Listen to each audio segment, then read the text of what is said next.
Buenas noches, profesor. Buenas noches, compañeros. A mí me ha tocado relatar la leyenda Justo el Mendigo.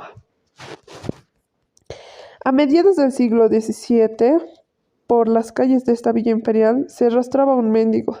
Nadie lo conocía, nadie sabía de dónde era ni de dónde habitaba aquí. Apareció de un momento a otro. Su edad sería como de 30 años, aunque representaba más. Tenía fracturados los dos antebrazos. Su rostro era afable, lleno de bondad.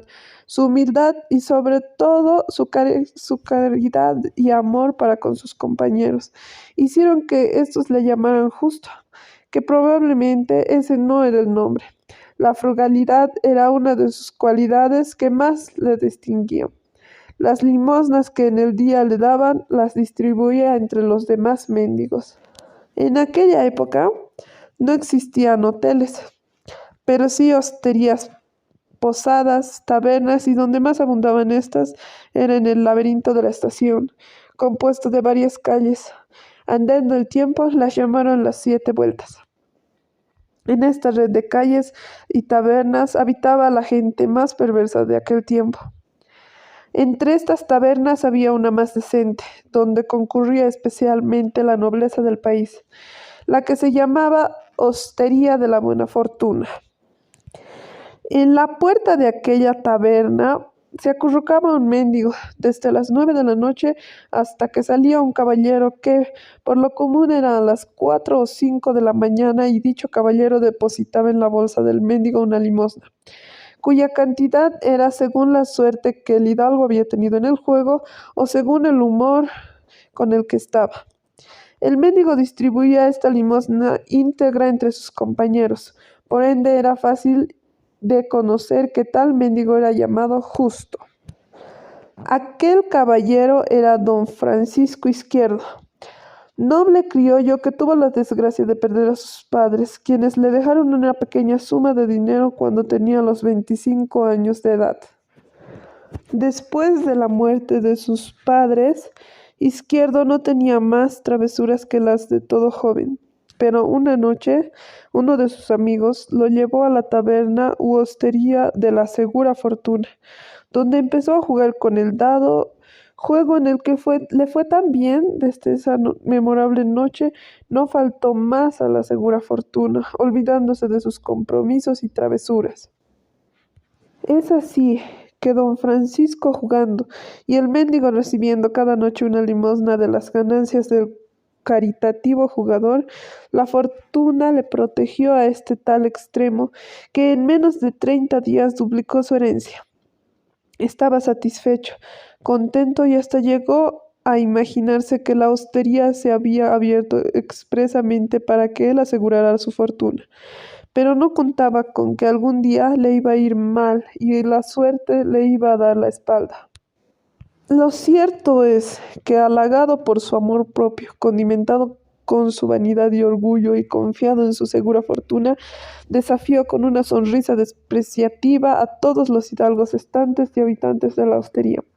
Estos, picados por la altanería de Izquierdo, aceptan, y maldita hostería de segura se volvió insegura para don Francisco, porque perdió esa noche casi todo, quedándole un peso, que uno de los jugadores lo incitaba a que lo juegue, pero él lo levanta y lo guarda en su bolsillo diciendo: para mi pobre. Toma su sombrero y siempre altanero sale de la hostería. En la puerta encuentra a su pobre y al darle el peso le dice: es menos que otras noches, la fortuna ha estado en contra de mí, y continuó su camino. Don Pancho perdió y siguió perdiendo varias noches, pero cada noche reservaba el último peso para su pobre. Una noche, la última que debía asistir don Pancho a la hostería de la Segura Fortuna, estaba bastante oscura y fría. Don Francisco, embozado en su capa, se paseaba en su habitación. Su agitación era muy visible y extrema.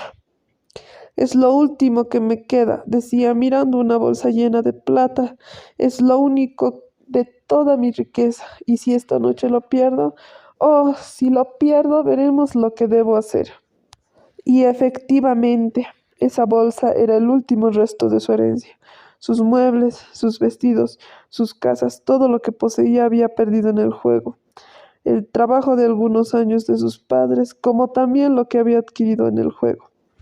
Don Pancho se encaminó con su único resto a la hostería, dispuesto a perder su último peso y luego destaparse los sesos, y ocurrió entonces que todo lo perdió en esa malada noche y, para el colmo, se olvidó reservar el peso para el pobre.